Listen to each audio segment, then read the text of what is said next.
Bonjour Grégory, merci de nous donner un peu de ton temps pour parler d'un sujet, allez, on va dire qui est à la mode dans les technologies immersives depuis 2 ans. On en parle beaucoup. Là, ces 6 derniers mois, on voit beaucoup de choses sortir.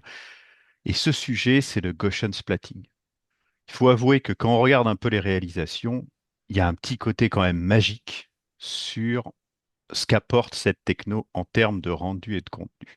Mais aujourd'hui, on va laisser un peu de côté la magie et puis on va aller voir un petit peu plus en détail à quoi correspond, pardon, le Gaussian splatting. On parlera un peu de 3D, de 4D avec de la vidéo, etc. L'idée, comme d'habitude, n'est pas d'aller dans quelque chose de très très technique, mais quand même de ne pas s'interdire de parler des technologies et des concepts qu'il y a dessous, parce que c'est important pour les comprendre. Et puis évidemment, pour ceux qui veulent aller plus loin, on mettra dans la description suffisamment de liens pour que vous puissiez aller aussi loin que vous voulez dans cette techno.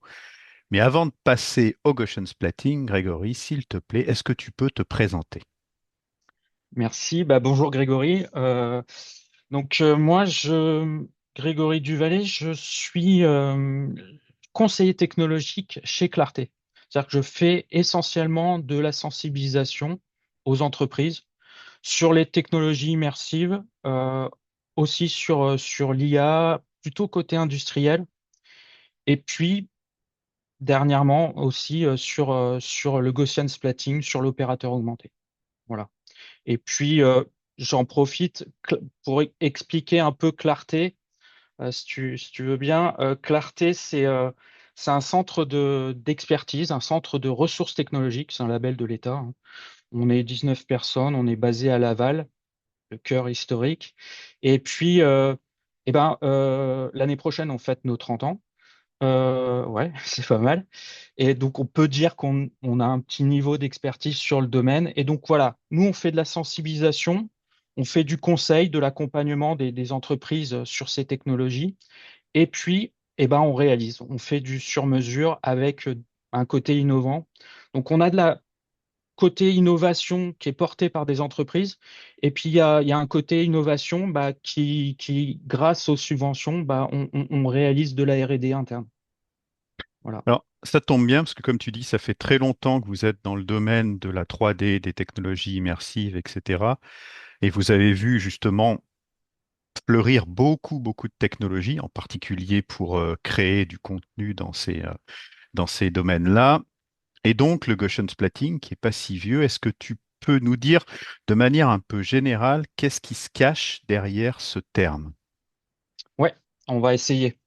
Donc, historiquement, j'avais dit, on ne parlera pas de rasterisation, mais on a le concept de transformer des primitives géométriques en pixels.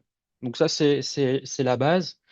Et tu as une autre base qui intervient en 2020, des travaux qui datent de 2020, qui sont les NERF, les Neural Radiance Field. En gros, c'est une technologie qui va permettre de créer des environnements photoréalistes en utilisant l'IA, en utilisant les réseaux de neurones. Et donc, on va avoir, grâce à des assets de photos multi-angles, on va reconstituer un environnement 3D. Petit problème, ça nécessite pas mal de calculs, donc des grosses cartes graphiques donc du temps pour créer un rendu et puis des poids de fichiers qui sont assez lourds.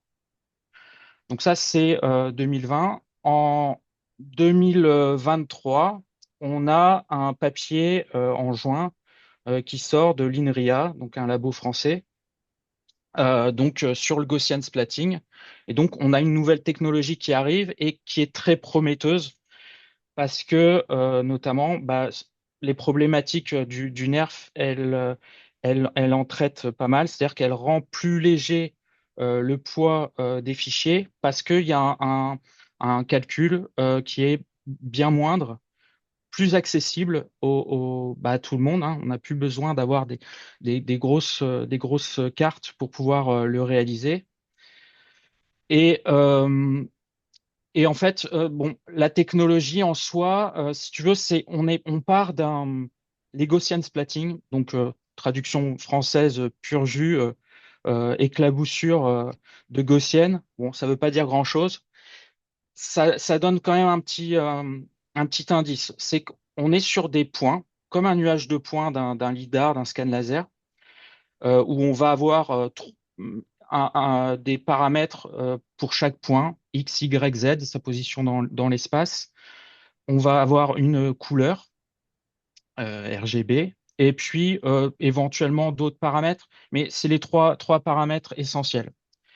Et pour les Gaussian splatting, donc pareil, on a un point euh, X, Y, Z. Et attends, je vais partager mon écran.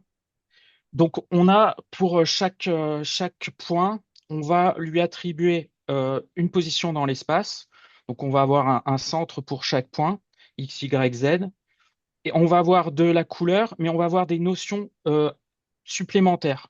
On va avoir un rayon de points, on va avoir une densité de couleurs, d'opacité, et, euh, et on va avoir, alors une notion qui est un peu plus complexe peut-être, une notion d'harmonique sphérique. On va oublier vite fait ce concept, mais grosso modo, ça permet de pouvoir, donc c'est une fonction mathématique et qui va pouvoir, en fonction du point où on se trouve, pouvoir représenter une sphère. Donc on va avoir il faut imaginer une boule de neige, tu sais, qu'on retourne, voilà. Et à chaque fois, en fonction de notre position dans l'espace, eh ben, on va avoir une représentation différente de la couleur et de l'opacité de la Hmm. densité. Et donc, tout ça réuni, eh ben, on va pouvoir représenter des scènes 3D complexes. On va s'approcher pas encore du photoréalisme que peut avoir un nerf, mais on va être dans quelque chose qui va être assez sympathique. Alors, c'est intéressant parce que tu nous as montré un petit peu la caractéristique fondamentale du Gaussian splatting et qui est très différente de la modélisation 3D, comme tu dis, en X, Y et en profondeur Z.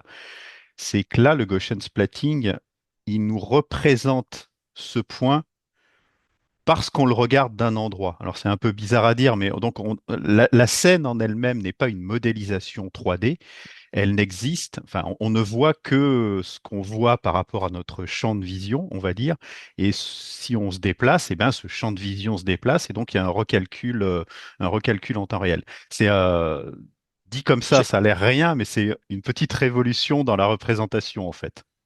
je vais te montrer donc, avec un autre outil. Je vais te montrer. Bon, donc là, on a un ensemble de points de Ouais. Gaussian splatting. Et effectivement, là, on voit ces différentes tâches qui peuvent parfois flotter, qui peuvent des fois qu'il va falloir nettoyer. Mm. Ça peut être un processus. Néanmoins, voilà, on va avoir ce, cet ensemble, ce nuage de Gaussienne, et plus on s'approche, plus ça va être détaillé. Donc là, on est dans un environnement 3D. On voit, j'ai laissé encore les captures. Donc, on voit les captures avec le smartphone que j'ai utilisé. Et on a cette représentation 3D dans l'espace. Et effectivement, il y a cette notion en fonction du point où on se trouve, eh ben, on va pas voir la gaussienne de la même manière. Alors, tu nous as donné quelques points donc pour vraiment comprendre ce que sont les Gaussian splatting. Est-ce que tu peux nous résumer un petit peu les différences avec les autres technologies? On en a parlé un peu, mais en résumé par rapport à ce que tu as dit des nerfs, de la photogrammétrie et des choses comme ça. Oui. Alors, essentiellement, ça va être le poids, la taille des fichiers, le temps de calcul et de rendu. Il faut savoir que si on fait des Gaussian splatting qui vont être, on va dire, light, eh ben, on va s'approcher du temps réel au niveau du temps de calcul. Pour exemple, il y a 2 ans, nous, on fait un photobooth sur le salon Laval Virtual. On avait des temps de calcul avec 18 webcams du grand public et une carte graphique, on va dire classique. On avait un temps de rendu qui était 4-5 minutes. Cette année, on a approché des 60 secondes. Tu vois, c'est une perspective, hein, le temps réel, et concrètement, on peut le faire avec des cartes graphiques beaucoup plus lourdes. Voilà, c'est quelque chose qui est assez perceptible. C'est pas du tout le cas avec de la photogrammétrie, par exemple. Euh, la différence avec un nuage de points, c'est que, alors oui, on va avoir des choses qui peuvent être beaucoup plus rapides en rendu avec un nuage de points issu d'un laser. Par contre, on va avoir, ça va être, on va être obligé d'avoir ce qui va être compliqué, c'est d'assembler des nuages de points. Mm. Donc, on va avoir un logiciel pour avoir plusieurs stations à côté. Et le rendu, bah, c'est un rendu avec un nuage de points. Donc, Mm. c'est un point, une couleur, on a dit. Donc, on a quelque chose qui peut être, qui va pas être un maillage 3D, même si la gaussienne n'en est pas un. Finalement, c'est pas un maillage 3D, Mm. mais ça fait le job. Et la photogrammétrie, par contre, là, tu peux avoir un maillage 3D à l'issue des calculs que tu vas pouvoir exploiter aussi. Mais par contre, c'est des temps de calcul et de rendu qui sont complètement différents. Un autre point qui va différencier un peu cette technologie et qui était un frein, une gêne, notamment pour les professionnels, c'est la captation le rendu avec la lumière. Mm. La lumière, elle génère des réflexions, des réverbérations, des diffractions, des effets miroirs. Tout ça, c'est des gènes à la fois pour le laser d'un lidar et à la fois pour la photogrammétrie. Et donc le rendu, eh ben, si tu avais une vitre, par exemple, générer la transparence, et ben, soit on a un trou, soit on a une déformation. Et c'est pareil pour quelque chose qui est très mat, très sombre. Tu avais ces mêmes problématiques. La lumière n'accroche pas. Et donc, du coup, le calcul, parce que c'est de l'algorithme, hein, le calcul n'est pas bon. Donc, on a un trou ou une déformation. Avec cette technologie-là, alors c'est pas parfait et le nerf est sûrement meilleur, mais on s'approche de choses qui sont assez intéressantes là-dessus. Là encore, je peux montrer des exemples, ça va être beaucoup plus parlant. Donc là, j'utilise aussi une plateforme de visualisation qui s'appelle Supersplat et qu'on utilise pour ça. Donc là, on a quelqu'un qui a fait bon, une majorette, hein, et on voit bien, tu vois, la transparence au niveau du pare-brise Mm. du bus. Et c'est pas du fake, hein, on le voit par-dessus. Et donc ça, cette gestion, eh ben, on n'aurait jamais pu l'avoir avec de la photogrammétrie. Pareil, avec un laser, il y aurait eu sûrement des Mm. conséquences. Et ça soit des vitres, des plastiques, de l'inox, c'est quelque chose qu'on va rencontrer dans le domaine professionnel, des miroirs, des zones où tu vas avoir de l'eau, par exemple. Et ben, tout ça, on aurait eu des choses pas possibles. Et là, avec des temps de calcul qui sont assez intéressants, on arrive à reproduire ces environnements et donc, du coup, ça donne plein de perspectives pour les professionnels de la 3D, de la photo, du cinéma et bien d'autres encore, parce que justement, on va s'approcher un peu plus du réel, même quand il y a des cas bien spécifiques. Ça n'empêche, tu auras toujours des problématiques Mm. de brûler. Tu sais, euh, les photographes, ils aiment bien prendre des photos aux heures dorées, hein, c'est-à-dire avant 9 heures, après 18 heures, parce que justement, la gestion de la lumière est moins intense et on a moins brûler sur le rendu.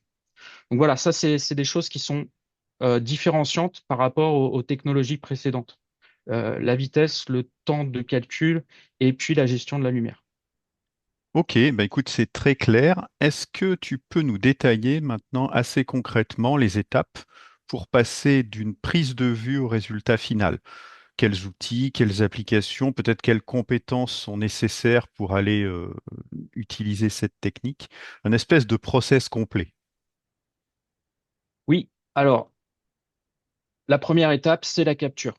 La capture, tu peux la faire avec soit des applis smartphone, euh, iPhone, même de toute façon tout Android marche. Historiquement, moi j'aimais bien travailler sur iPad Pro parce que justement tu pouvais utiliser le lidar de l'iPad. Hmm. Donc déjà on utilisait.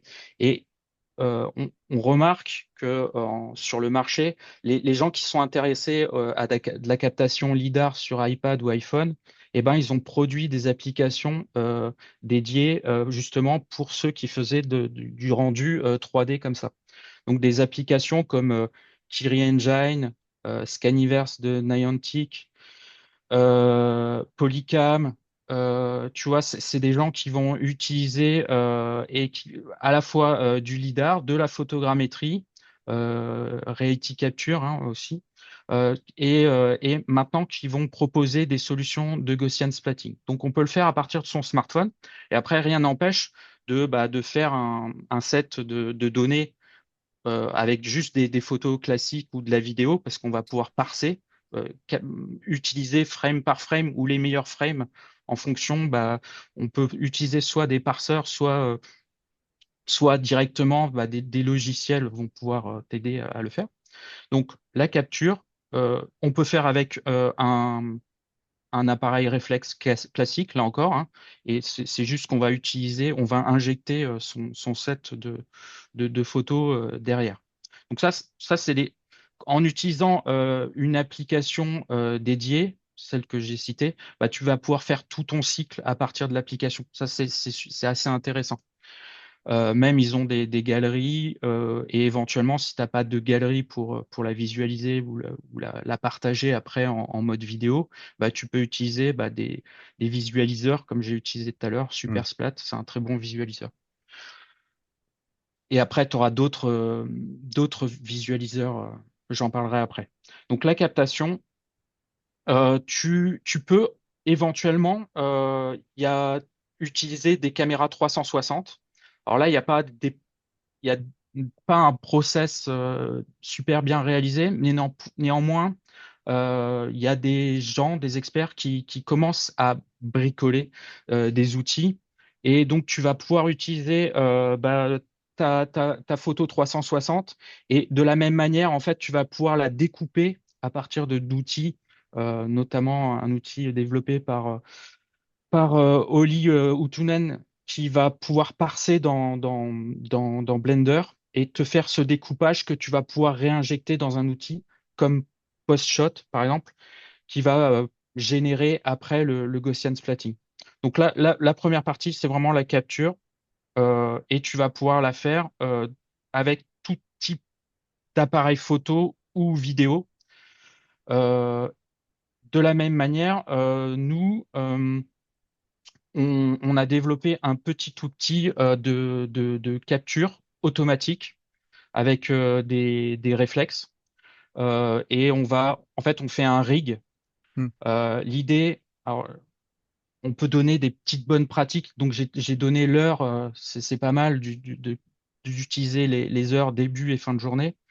De la même manière, pour faire la capture, ce qui est intéressant, c'est voilà, je vais partager encore mon écran. Hop. Quand tu fais une capture, ce qui est bien, c'est de couvrir l'intégralité du modèle ou de l'environnement, hein. Effectivement, là, on est sur un modèle et on va essayer de couvrir à la fois tous les angles et les différents niveaux. Et puis après, c'est pareil, si tu veux avoir le maximum de précision au niveau de la texture pour avoir les lichens, par exemple, eh ben, il va falloir d'avoir un niveau près et un niveau Hmm. loin.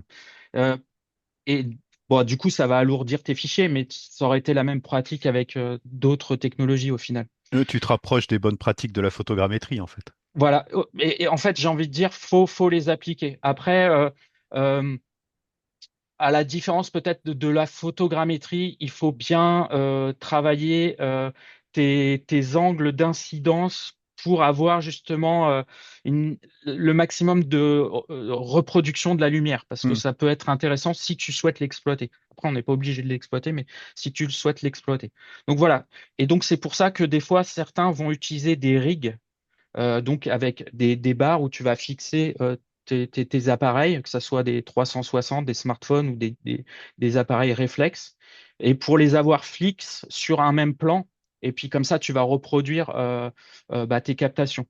Et nous, par exemple, nous, on travaille sur pareil, sur une captation avec, de manière automatique, mais avec une turntable, une table Hmm. tournante.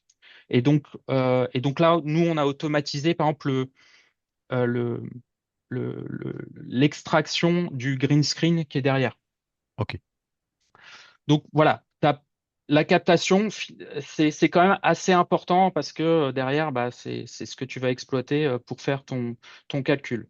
Ton training, ton calcul de rendu, tu le fais directement dans l'application quand tu as une application smartphone, tablette. La plupart du temps, bah, tu vas le charger et puis c'est du calcul déporté la plupart du temps.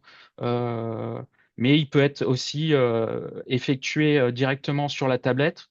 Bah là, du coup, c'est bien d'avoir un iPad M2 parce que bah, le calcul être voilà, va être lourd, donc c'est bien de l'utiliser. On a une puce puissante. Donc là-dessus, c'est bien.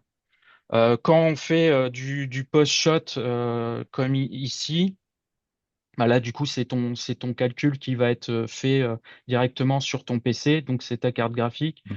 Donc là, c'est bien. Bah, si tu as une carte graphique de gamer ou de spécialiste de la 3D, bah, ça va être Hmm. largement suffisant. Donc là, tu fais ton rendu et puis au final, tu vas euh, soit tu vas faire une vidéo. Là ici, on peut créer des vidéos. On va créer des points de vue et on va générer bah, peut-être un chemin et faire ta vidéo. Euh, Ta vidéo après ou ton rendu, il peut être hébergé sur une plateforme en ligne, et ça, c'est important. C'est que, en fait, et ce qui n'était pas le cas avec un nerf, hein. Un nerf, tu étais obligé de le stocker chez toi. Donc là, tu vas pouvoir le visualiser, le partager et peut-être même l'intégrer à d'autres outils derrière. Et ça, c'est toutes les perspectives de cette technologie. Euh, Tu as une phase de nettoyage qui est réalisable parce que justement, bah, tu peux avoir des imperfections ici là, celui-là, il n'est pas nettoyé. Et ben, on voit des splats, on voit des gaussiennes des splats, des points qui flottent. On peut les nettoyer. Après, ça dépend de mon contexte. C'est pareil, on va pouvoir cropper, hein, comme on pourrait faire sur une 3D classique, sur une photo. Et ben, on va encadrer et sélectionner ce qu'on souhaite. Ça va alléger encore le rendu, le final, parce qu'au final, hein, on se doute bien que là, j'ai peut-être trop d'informations dans ma captation, hein. J'ai pris tout l'environnement alors que c'était vraiment le central qui m'intéressait. Donc, est-ce que c'est vraiment nécessaire de l'avoir dans le contexte ou est-ce que je veux l'utiliser comme juste la 3D au centre et puis l'exploiter comme bah, on pourrait le faire comme un produit catalogue? Et dans ce cas-là, bah, j'extrais tout le tour. Et ça, nous, pareil, en interne, on a créé des outils d'automatisation de ce nettoyage. Et l'idée, ouais, voilà, c'est de le porter bah, derrière. Bah, voilà, nous, on a fait des POC là-dessus. Maintenant, on souhaite trouver des clients hein, sur ce sujet-là, hein. Mais voilà, c'est pour ça qu'on fait de la R&D. Et ça, c'est une des solutions parce que ça peut intéresser. Alors là, je vais ouvrir des pistes. C'était peut-être une de tes prochaines questions, mais ça peut intéresser bah, des studios 3D, des gens qui font des catalogues, Hmm. etc., qui travaillent dans le luxe, qui travaillent dans le produit, dans des environnements plutôt immobiliers, architecture. Donc voilà, c'est ça.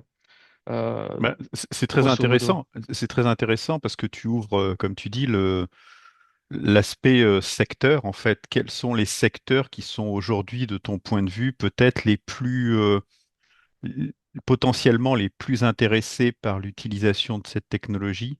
On a vu les avantages. Ben, qui peut le plus facilement en bénéficier aujourd'hui? Nous, on voit pas mal de secteurs à ce niveau-là. Euh, L'architecture, tu vas contextualiser ta maquette de bâtiment, de building, dans le contexte réel. Et ça, a un coût, là encore, de calcul et de rendu qui est assez intéressant. Tu vas pouvoir le faire, ce qui vient plus naturellement, hein, pour du jeu vidéo. Évidemment, les, les outils viennent d'arriver, hein. Euh, il y a énormément de plateformes qui portent maintenant et qui permettent d'intégrer et de visualiser des rendus de Gaussian splatting et Unity et Unreal Engine, les premiers. Et il y en a d'autres. Donc voilà, ça c'est intéressant. On peut faire du VFX dessus, des effets spéciaux. Euh, on va pouvoir, donc architecture, immobilier, représenter. euh, je pense que, je vais citer une marque, hein, mais Matterport, qui faisait de la semi 3D avec de la 360, qui est très performant. Je pense que dans pas longtemps, enfin, soit ils s'intéressent déjà, soit ils vont l'intégrer, mais ça se perçoit que ça va les intéresser grandement Hmm. parce que leur outil permettait de se balader Ouais. comme dans la 360, de station en station. Donc c'était bien, hein, tu étais dans une sphère et tu naviguais, tu sautais de sphère en sphère. Et ce qui te manquait, bah, c'était le lien entre ces deux points, quoi. Et donc là, eh ben, tu vas l'avoir, tu vas le générer, tu vas le calculer. Donc ça, c'est super intéressant pour eux. Donc ça, dans l'immobilier, c'est pas mal. Alors peut-être moins pour les artisans, parce que les artisans, tu vois, ce genre de truc, ou des gens qui vont avoir besoin de la notion de cote point à point, ça va peut-être moins les intéresser. Mais pareil, hein, tu vas pouvoir Hmm. avoir des rendus 3D parce que des gens comme Kiri Engine, l'application de captation, eh ben, ils travaillent déjà sur, je l'ai dit, c'est un nuage de points où il y a moins de déformation. Donc, grosso modo, eux, ils récupèrent les points centraux et ils en refont un maillage. Il n'est Hmm. pas parfait, mais il est beaucoup moins déformé que celui d'une photogrammétrie rapide ou d'un lidar de scan laser et de ce que tu pouvais avoir avec leur application lidar sur iPad. Donc il y a beaucoup moins de déformation. Donc tu retiens un objet 3D. Donc tous ceux qui ont de l'objet 3D vont pouvoir Hmm. évidemment l'exploiter. Donc là, on pense à tous ceux qui ont des catalogues produits, ça va être intéressant. Et si tu peux l'automatiser, ce sur quoi on travaille, et si tu peux le faire de plus en plus vite, avec des notions de lumière, d'environnement sur lesquelles tu vas pouvoir travailler, je l'ai dit, hein, toutes les notions de réverbération, de vitres, de glace, ça c'est intéressant pour ces gens-là. Tous ceux qui travaillent dans le cinéma, montrer à son client vite fait un rendu. T'es quelqu'un qui travaille dans le cinéma et qui cherche des environnements pour les réalisateurs. C'est un truc qui est hyper pratique. Hmm. Et tu dérives un petit peu et tu es sur le même contexte pour les gens qui font du BTP, des travaux publics. Euh, Archiver tes excavations pour documenter. Et puis, une fois que c'est recouvert, mais tu sais où étaient Ouais. positionnés tes câblages, où est-ce qu'il y avait un bloc d'assainissement. Tout ça, tu l'as archivé. Alors, des fois, tu as les modèles 3D, mais la plupart du temps, tu Hmm. as des plans 2D, et puis tu n'as pas de synchronisation. Hmm. Là, tu as le vrai rendu et léger. C'est ça qui est Ouais. intéressant, c'est que tu vas pouvoir l'archiver facilement. Donc tout ça, c'est Hmm. intéressant et on voit les métiers qui peuvent être intéressés par ces usages. C'est intéressant parce que tu parles aussi de la légèreté du fichier, mais il faut parler de la facilité de la captation. Tu dis, tu parles de quelqu'un, imaginons un chef de chantier juste avant le recouvrement d'une excavation, en fait, faire trois, quatre photos ou faire une vidéo en tournant autour, en gros, c'est à peu près pareil, quoi. En gros, je l'ai pas dit, hein, mais à chaque fois, tu mets 2, 5 minutes. Alors après, si tu récupères des milliers de photos, bah oui, oui, ça va être plus long. Mais 2, 5 minutes, des outils comme PostShot, ils vont te permettre de sélectionner les meilleures photos ou les meilleurs frames si tu t'es déplacé, si tu as Hmm, eu du mouvement, tout ça. Et là, il y a encore d'autres outils qui existent, mais l'avantage de PostShot, c'est que tu as intégré pas mal d'outils, de plugins dedans. Euh, Soit dit en passant, c'était un outil qui était en bêta jusqu'à 1 ou 2 semaines avant qu'on se soit contacté et ils viennent de passer un tarif, hein. Donc, il y a toujours une partie gratuite, néanmoins. Si tu veux exploiter au mieux, bah, hmm, c'est devenu payant. Et ça, c'est le succès d'une technologie qui commence à bien fonctionner. hmm. Alors, on a parlé de tous les avantages, mais comme dans toutes les technologies, on le sait, s'il y avait que des avantages, tout le monde utiliserait. Ça veut dire qu'il y a aussi quelques inconvénients. Alors, inconvénients d'aujourd'hui pour des limitations ou inconvénients un peu plus dans l'ADN de la techno qui sera difficile comment dire, à passer outre. Est-ce que tu peux nous dire justement, de ton point de vue, quels sont justement les inconvénients et les limitations du Gaussian splatting? Et puis la conséquence, c'est quels sont les usages où c'est pas adapté en fait? Clairement, c'est pas adapté si tu veux avoir de la mesure côte à côte, si tu veux avoir de la précision. Là encore, le meilleur outil, ça restera le lidar, le scan laser, euh, qui aura ou faudra penser à bah, tu sais, comme tu envoies un rayon, t'es occulté. Voilà, il faut penser à prendre toutes les bonnes stations. Mais c'est quand même le meilleur outil pour faire du point à point. Euh, pour faire c'est un outil bon, qui est quand même pas mal, le Gaussian splatting, pour la lumière, mais le nerf est plus performant, le rendu photogrammétrique est plus performant. Donc voilà, il y a cette notion d'outil plus léger et plus portable sur le web voilà, qui en fait à la fois, tu l'as dit, hein, ses défauts et ses inconvénients.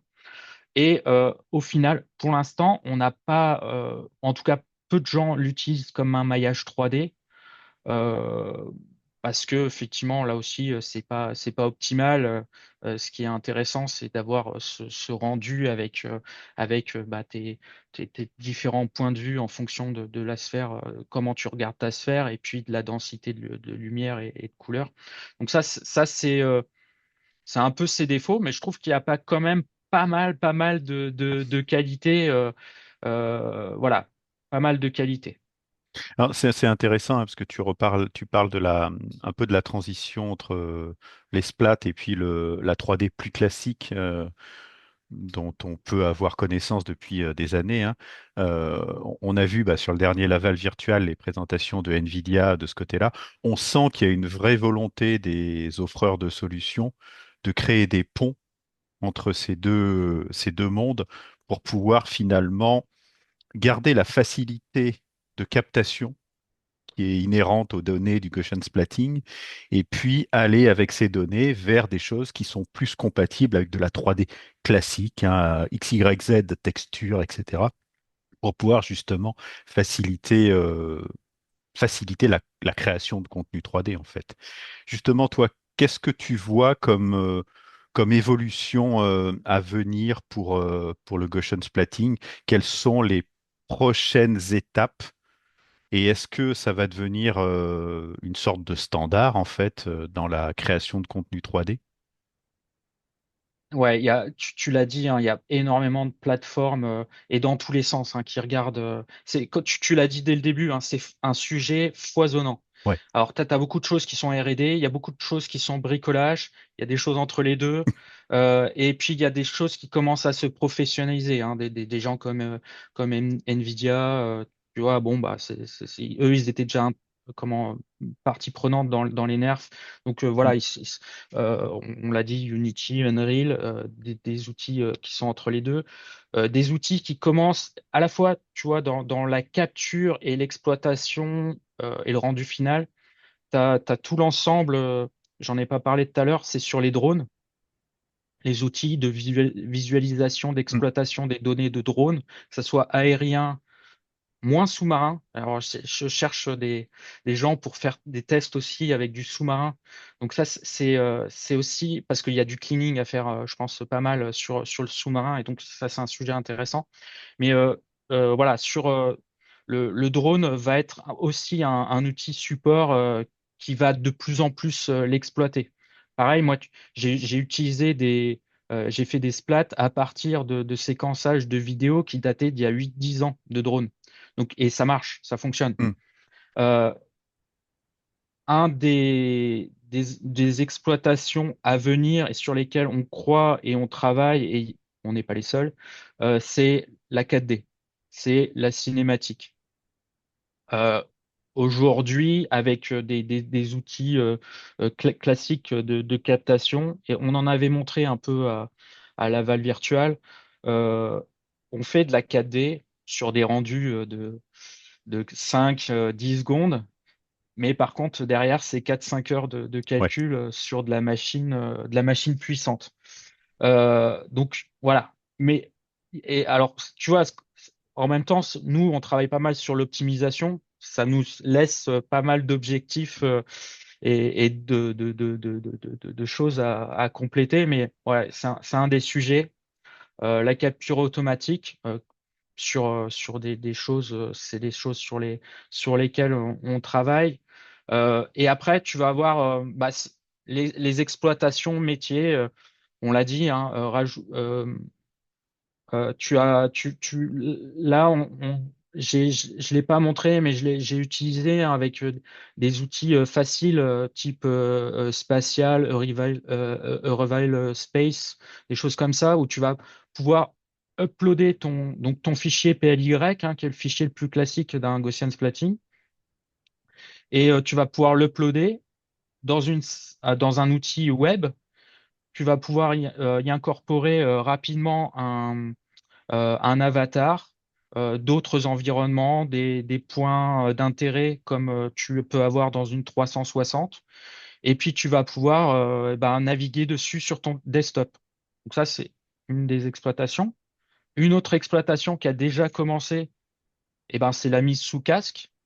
Euh, Nous, j'ai dit 2023, ça sort, les Gaussian, le papier de l'INRIA.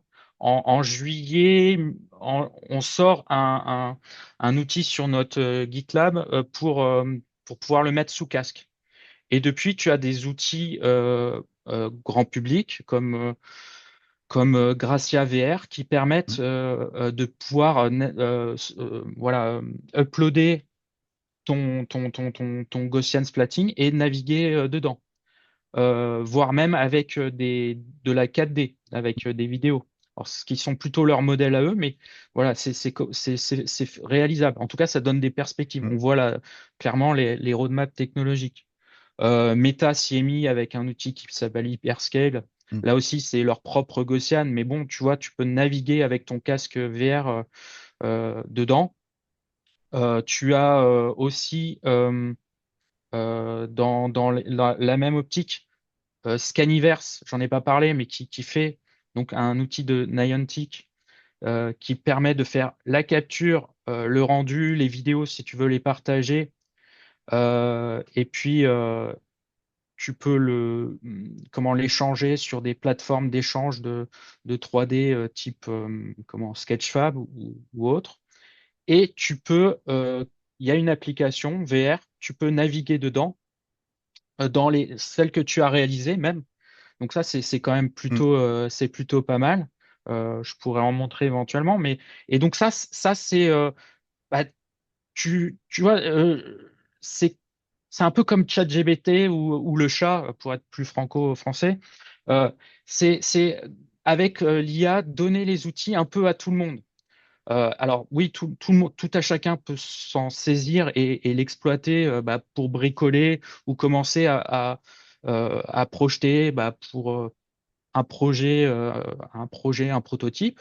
Et puis les industriels, on peut aussi commencer à jouer un peu, se faire des prépocs et puis derrière voilà, consulter des gens comme toi et moi pour dire j'ai des idées, comment aller un peu plus loin et puis peut-être réaliser un POC métier par rapport à, je sais pas, je travaille dans les chantiers de la navale, tu vois, tu vois, il y a, il y a pas mal de. Alors, nous, on voit les perspectives, les exploitations. Après, il y a aussi la volonté derrière et puis les outils métiers, des fois, on les connaît moins.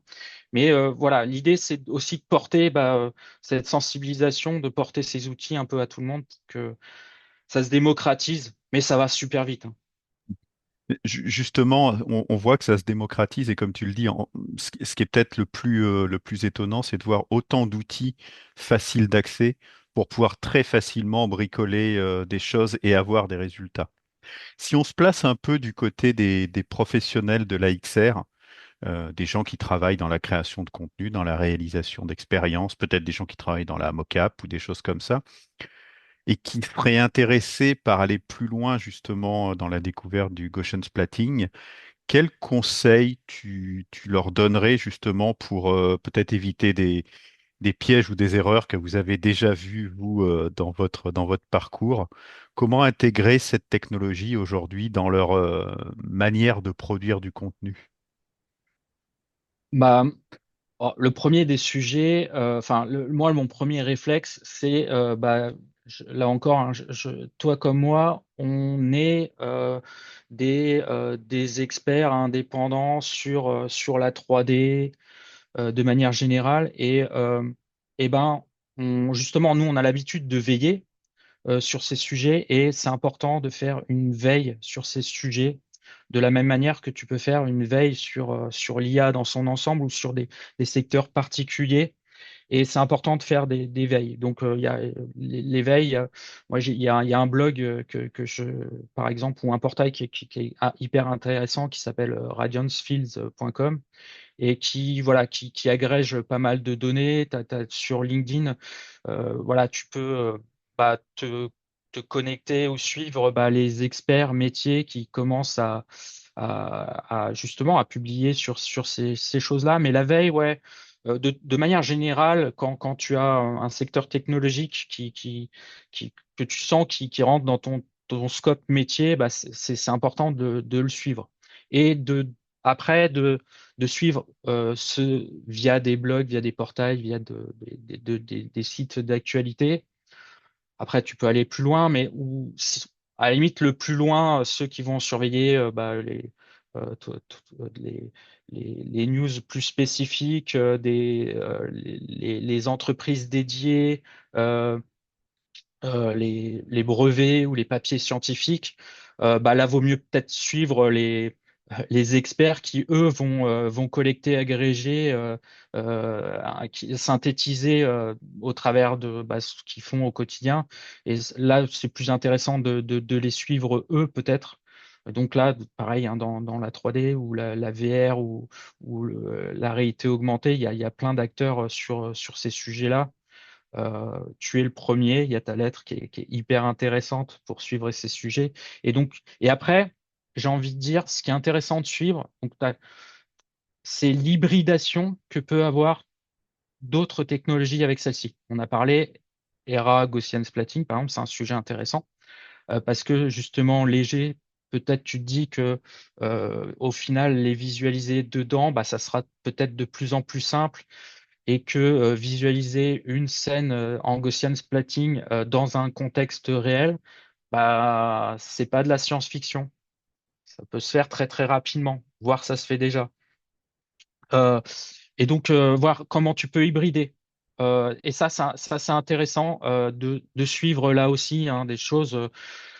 Concrètement, moi, j'ai déjà vu travailler des outils de comment d'IA pour faire de la détection de patterns de modèles 3D dans un Gaussian splatting pour séparer des zones de ce Gaussian splatting et puis de pouvoir voilà, les séparer pour isoler peut-être un produit ou isoler une pièce dans un environnement d'usine. C'est des choses qui commencent à se faire déjà et voilà, qui vont se porter. Mais l'hybridation, ouais, c'est assez important. On, euh, voilà, c'est hyper facile aujourd'hui de s'informer. Et donc, en s'informant, on a plein d'idées qui arrivent et qui peuvent s'agréger et solutionner, bah, t'en as parlé, hein, des, des problématiques qu'on pensait vraiment bloquantes pour des sujets. Donc ça montre aussi qu'il y a encore beaucoup de choses qui vont arriver dans les mois à venir. Là, certaines Oui, annonces sont intéressantes et comme tu dis, l'hybridation va amener à des outils en fait de plus en plus complets et ce qui risque de changer assez profondément en fait la façon dont on va créer du contenu pour les technologies immersives en particulier. Écoute, merci beaucoup Grégory pour cette discussion et ce survol du Gaussian splatting. Si les gens veulent en savoir plus, tes coordonnées sont évidemment disponibles. Et puis, comme tu l'as dit, pour les problèmes technologiques, Clarté a suffisamment d'expérience pour pouvoir vous donner des réponses ou vous aider à les trouver. Les deux ouais, c'est sont ça. Ouais. valables. C'est ça le bon côté des choses. Merci encore et puis à très bientôt pour une nouvelle exploration peut-être d'une autre technologie. Je te remercie, Grégory. C'était un pur plaisir. À bientôt.